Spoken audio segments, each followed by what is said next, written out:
Bonjour à tous, aujourd'hui nous allons essayer d'harmoniser ces deux images ensemble. D'un côté une image qui a été prise en studio et de l'autre une image que j'ai prise sur internet, la jeune femme là que l'on voit. Une image qui a été harmonisée en vert à l'origine, voilà. Donc l'idée c'est d'harmoniser la première image, celle qui est de gauche, avec les teintes vertes qui se trouvent sur la droite. Alors, avec la nouvelle mouture de Photoshop, on nous fait rêver qu'il y a maintenant possibilité d'harmoniser les deux images en quelques clics. Alors malheureusement, ça ne fonctionne pas, donc on va aller regarder un petit peu comment ça marche. La première des choses, c'est qu'il nous demande d'avoir une photo qui soit détourée, soit qui ait un masque attenant pour pouvoir faire l'harmonisation. Donc là, en l'occurrence, je vais sélectionner mon personnage pour avoir la transparence ou avoir un masque à côté. Alors, je vais faire l'outil de sélection automatique pour avoir ici en haut sélectionner un sujet. Donc, je clique sélectionner un sujet. Donc, il m'a sélectionné sujet. Alors, il m'en manque un petit bout en bas. Je vais prendre le lasso en mode plus et puis je vais aller ajouter le petit bout qui nous manque. Voilà. Je vais faire sélectionner et masquer pour aller améliorer les cheveux. Vous voyez qu'ici en haut, on a un petit bouton qui s'appelle améliorer les cheveux. Voilà, de manière à ce que j'ai pas trop de franges sur le haut. Ok. Voilà, donc je me retrouve avec une sélection. Et si je demande à créer un masque, eh bien, automatiquement, il va me créer le noir et le blanc correspondant à la sélection. Voilà. Pour rentrer dans un masque, il suffit de faire Alt et de cliquer sur le masque. Et là, je m'aperçois que j'ai quelques petits soucis de sélection. Alors, le premier souci de sélection, c'est l'oreille ici. Donc, je me mets avec le pinceau. Je prends la couleur blanche. Et puis, je règle mon pinceau pour aller peindre les parties. Voilà, je peux aussi en rajouter un petit peu sur les cheveux. Au passage, voilà. Voilà. Donc, j'ai maintenant une sélection qui me convient. Je reviens sur l'image. Et maintenant, si je fais filtre, neural filter in English, yes. Voilà, je me retrouve avec tout le menu des nouveaux fichiers, des nouveaux filtres. Alors, il y a un premier groupe qui s'appelle En vedette. Grosso modo, ce groupe-là, c'est le groupe qui fonctionne plutôt bien. Et puis, en dessous, il y a le groupe qui s'appelle Beta. Alors ça, c'est pour nous signaler qu'ils sont en chemin, qu'ils essayent, et ils veulent notre avis pour savoir si ils sont sur la bonne voie. Bon, là, en l'occurrence, pour harmonisation, donc je vais sélectionner harmonisation. Je vais activer le petit bouton de manière à ce que cette option se mette en route. Et puis ici, vous voyez en haut, il me demande de sélectionner un calque comme étant l'image de référence. Et là, donc, bien sûr, je vais prendre l'image de la jeune femme. Voilà. Et là, automatiquement, on voit qu'il est en train de calculer, est en train d'harmoniser. Alors, la première chose qu'il fait, en fait,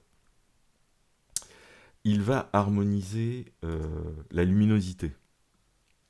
Bon, ce qui n'est pas tout à fait ça, mais bon, qui est approchant. Et puis après, il nous dit, voilà, moi j'ai fait le job, et puis vous utilisez les petits curseurs qui sont en dessous pour la teinte. Alors, bon, vous partez au petit bonheur la chance. Alors, avec les rouges, les verts, hein, puisqu'il y a du vert, voilà. Je vais mettre du jaune aussi, etc. Et puis, vous voyez, je commence à approcher euh, par rapport au visage. Mais en fait, c'est un traitement global là qui nous propose de l'image. Et moi, ça ne me convient pas du tout. Donc, pour le moment, ce système ne fonctionne pas, ou pas comme je le souhaiterais. Donc, je vais annuler et je vais vous montrer comment on harmonise deux images entre elles. Alors, je me suis mis en double écran hein, avec ici d'un côté sur la droite l'image de la jeune femme qui est l'image cible, et puis de l'autre côté l'image du monsieur. Hop, voilà. Alors, ce que je vais faire dans un premier temps, donc, je vais enlever l'œil sur l'arrière-plan, donc on voit bien que j'ai la transparence. Je vais commencer avec la pipette à aller chercher la couleur verte qui se trouve ici, plutôt dans les couleurs foncées, voilà, qui va me servir de base pour créer un fond uni. Donc je fais créer un calque couleur unie, voilà, voilà qui est fait. Et puis ce calque, bah, je vais le mettre derrière mon image, et évidemment avec la transparence, j'ai la couleur de fond. Voilà, donc c'est la teinte verte du fond de l'autre image. Alors, on voit ici, vous voyez, il y a du brouillard. Donc, sur le brouillard, je vais aller mettre un coup de pipette, de manière à ce qu'ici, sur ma couleur d'arrière-plan, eh bien, j'ai la teinte claire. Vous voyez, donc, je vais donner mon coup de pipette. Et puis, bah, je vais utiliser un brush que j'ai trouvé sur Internet, hein, de brouillard. Voilà, donc ça, on en trouve plein. Hein. Donc, pour ça, il faut que je crée un calque au-dessus de ma couleur unie. Et puis, en redimensionnant mon pinceau au maximum, je vais aller donner un seul coup de clic avec la couleur de premier plan que j'ai sélectionnée, voyez, pour créer le brouillard. Je vais changer mon pinceau pour me remettre dans un pinceau normal, sinon je vais être visuellement embêté, mais voilà, j'ai changé mon pinceau. Et puis, en me mettant sur le calque, eh bien, je vais faire CTRL-T. En appuyant sur majuscule, je vais redimensionner le brouillard à l'arrière de ma photo. Voilà, comme ceci.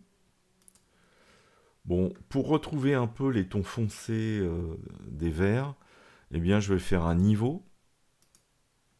Voilà. Faire un niveau, et puis je vais aller foncer un peu les verts.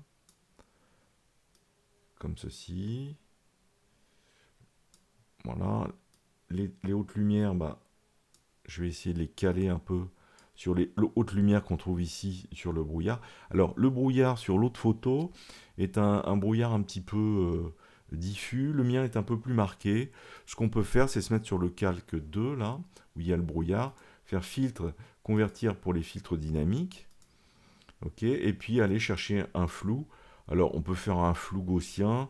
Moi, je vais le faire un flou par la moyenne, voilà, qui a tendance un petit peu à étaler un peu le brouillard.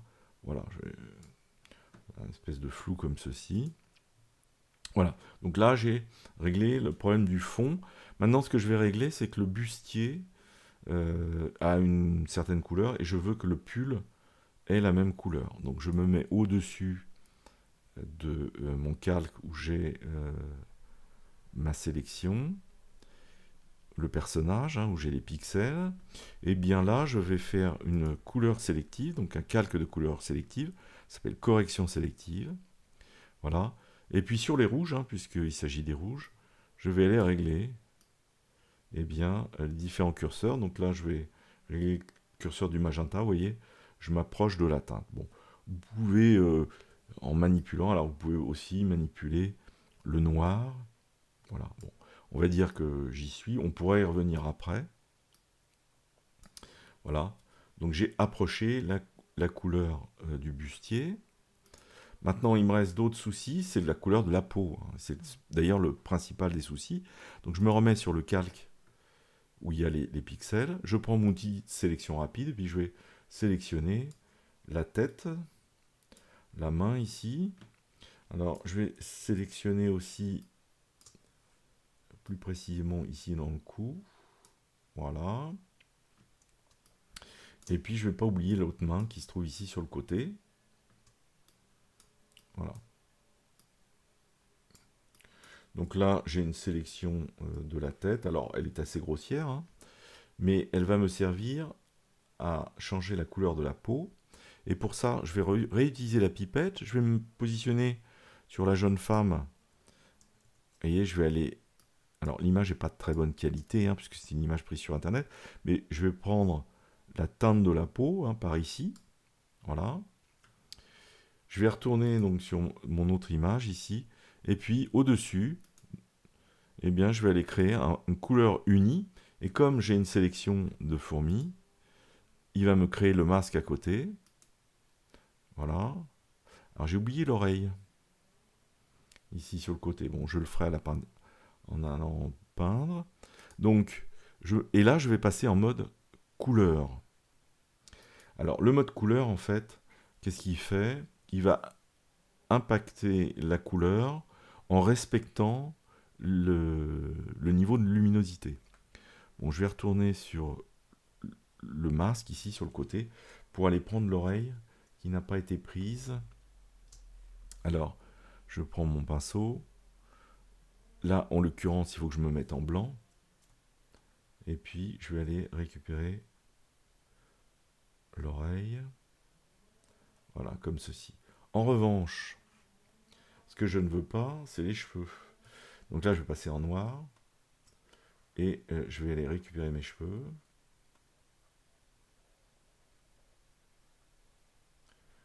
Je vais essayer de faire ça assez rapidement. Voilà, je ne veux pas oublier les pattes. Ok, ici. Je ne vais pas oublier non plus la moustache. Comme ceci. Toc, toc, toc. Alors si on s'est trompé, on fait X, hein, évidemment. Et on revient dessus. Voilà.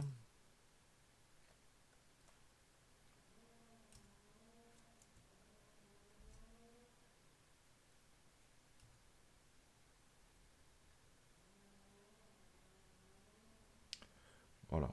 Il faut soigner un petit peu l'affaire, évidemment. Hop. Vous voyez ici, c'est pareil, un petit souci. Voilà. Là, sur le bord de l'oreille, j'ai un peu débordé. Voilà.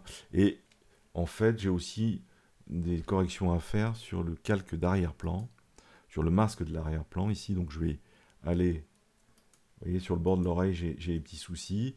Donc, je vais me positionner ici et je vais me mettre en noir pour aller corriger le bord de l'oreille. Voilà. Délicatement, ici, ça déborde un petit peu. Voilà. Ok, j'ai réglé le problème. Donc, je reviens à ma teinte de peau, ici. Et donc, j'approche la teinte de la peau. Alors, je peux aller maintenant rectifier pour m'ajuster. J'ai plusieurs possibilités. Donc, j'ai la teinte, on ne va pas y toucher, hein, mais, puisque je l'ai piqué sur la jeune fille. En revanche, la luminosité et la saturation, ça, on peut aller jouer pour s'approcher au plus de la jeune fille. Donc, je peux soit augmenter la luminosité, soit jouer sur la saturation pour m'approcher un petit peu de la teinte de la jeune fille. Voilà, donc je m'approche, c'est un petit peu comme ça. Alors, il y a une différence, hein, qui est une différence de piqué, hein, puisque moi j'ai une image en studio qui est prise avec un bon appareil, qui est très piqué, voilà. Mais à côté de ça, bon, l'image est un petit peu dégradée à côté, mais globalement, c'est bon. Voilà, on va se reculer pour regarder un petit peu les deux images et voir un petit peu comment on approche. Donc on approche pas trop mal de l'ambiance et des teintes. Vous voyez le pull, il faudrait encore revenir dessus. Vous voyez, voilà, peut-être un peu plus comme ça. C'est un peu plus rouge.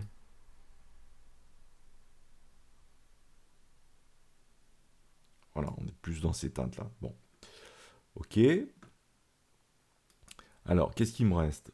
Il me reste qu'en fait, sur l'image de la jeune fille, les blancs sont beaucoup plus blancs que sur la chemise, par exemple, de mon personnage. Donc, pour ce faire, je vais créer un calque de correspondance de couleurs. Ce calque de correspondance de couleurs, je vais choisir un LUT qui s'appelle Bleach Bypass. Ok. Alors, vous voyez, c'est très très violent, hein. Donc, ce que je vais faire, je vais le réduire aux alentours de 26%. Je vais l'appeler chemise. Pour que l'effet soit caché pour le moment, je vais m'assurer que la couleur d'arrière-plan est bien en noir.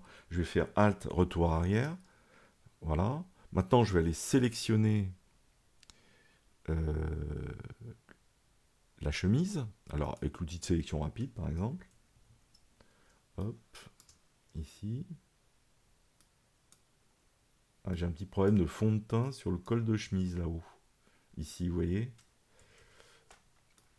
Voilà, bon, ça, c'est pas grave, hein, il suffit de se remettre ici, de prendre le pinceau, et puis d'aller repeindre un petit peu en noir.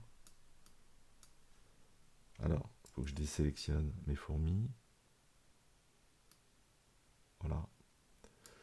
Voilà, j'ai enlevé le petit bout de fond de teint qu'il y avait. Donc je reviens sur mon histoire de chemise, je me remets sur l'outil de sélection rapide. Je resélectionne de nouveau ma chemise. Alors là, je suis allé un peu vite. Voilà. C'est bon, par ici, un petit peu plus. Et ici, hop. Alors, évidemment, ça s'est pas bien passé. Je fais Alt pour passer en mode moins. Voilà. Et j'ai donc sélectionné ma chemise. Il me suffit plus de me mettre sur le masque, de faire CTRL-I pour intégrer ma sélection. Je fais CTRL-D pour désélectionner. Et maintenant, si je règle l'opacité, je peux régler la teinte. Alors, de plus en plus blanc. Hein, on ne va pas exagérer non plus. Voilà.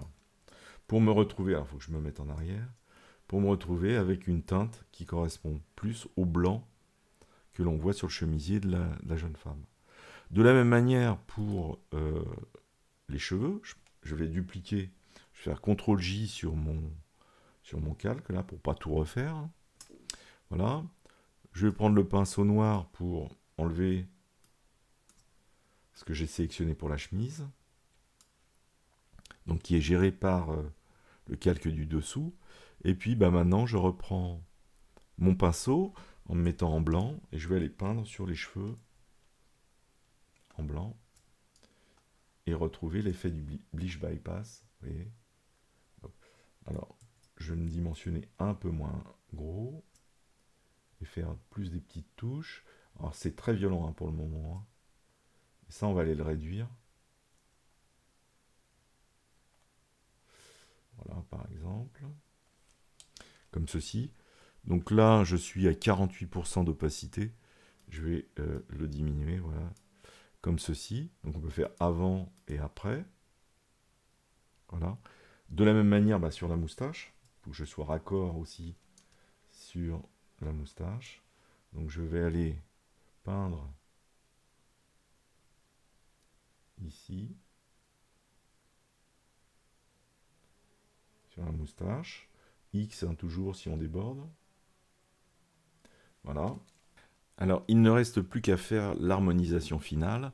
Et pour faire l'harmonisation finale, on va le faire de deux manières. La première, c'est en reprenant la couleur de fond. Donc là, je vais sur le calque fond 1. Je clique. Comme j'ai déjà la valeur hexadécimale de la couleur qui est préparée, il me suffit juste de faire CTRL-C pour copier. OK. Et puis donc, tout en haut, de mes calques, je vais mettre un calque de couleur unie. Comme j'ai copié l'hexadécimal, maintenant je vais le coller, CTRL-V. Voilà, donc je récupère bien le vert. Et je vais passer ce calque en lumière tamisée. Voyez, et on voit bien comment la peau s'adapte mieux à la teinte originale. Alors là, il y a trop de quantité de vert. Je vais en enlever. Voilà. Et puis à ça, je vais ajouter un niveau. Hein, je vais terminer par un niveau pour harmoniser mon image. Voilà. Donc je m'approche au mieux de l'autre image. Alors, j'espère que dans l'avenir, Photoshop sera capable d'en faire autant. Pour le moment, la seule méthode pour harmoniser deux images entre elles, c'est celle-ci. Voilà, écoutez, j'en ai terminé. Alors, on peut faire avant et après, bien sûr, avant de se quitter. Donc, ici, j'ai l'image originale, hein, et à côté, le modèle. Voilà, donc, évidemment, elles n'avaient rien à voir ensemble. Alors, on pourrait harmoniser encore un tout petit peu plus, puisque l'image est un peu, comment dire, pixelisée, et puis elle est pas, c'est pas hyper net, etc. Je pourrais dégrader encore mon image, mais enfin c'est un peu dommage. J'ai une image qui a dû piquer, je vais pas l'enlever. Voilà. Donc on va en rester là, et je vous souhaite une excellente fin de journée. À bientôt. Au revoir.